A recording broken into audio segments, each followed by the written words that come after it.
Kehadiran anggota Satgas dalam program TMMD ke-110 Kodim 0813 Bojonegoro di Dusun Ngengo diapresiasi oleh pemerintah Desa Ngerancang. Dinilainya, kinerja anggota Satgas banyak membantu warga setempat. Berbagai kegiatan sasaran fisik dan non-fisik terus dilakukan oleh anggota Satgas TMMD ke-110 Kodim 0813 Bojonegoro untuk manunggal bersama masyarakat di desa sasaran TMMD.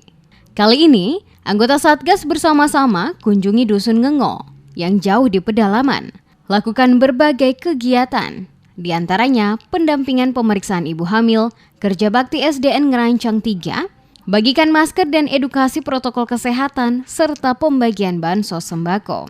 Eni Susiana Nur Cahyanti, Sekretaris Desa Ngerancang mengatakan, kehadiran anggota Satgas TMMD di Dusun Ngengo dinilai banyak membantu masyarakat. Untuk kegiatan hari ini, tadi di Dusun Ngengo kedatangan dari Satgas TMMD ke-110 dari Kodim 0813. Untuk tadi acaranya Anjang Sana bersama warga dan Satgas di Polindes, itu acara mendampingi pemeriksaan ibu hamil, terus di SD ada kerja bakti, pembagian masker dan pembagian sembako juga. Untuk menjalin silaturahmi dan tentunya menambah keakraban dari Satgas TMMD itu sendiri bersama warga masyarakat. Selain itu, kehadiran anggota Satgas di Dusun Ngengo dinilainya dapat menjalin silaturahmi dan menambah keakraban anggota Satgas dan masyarakat.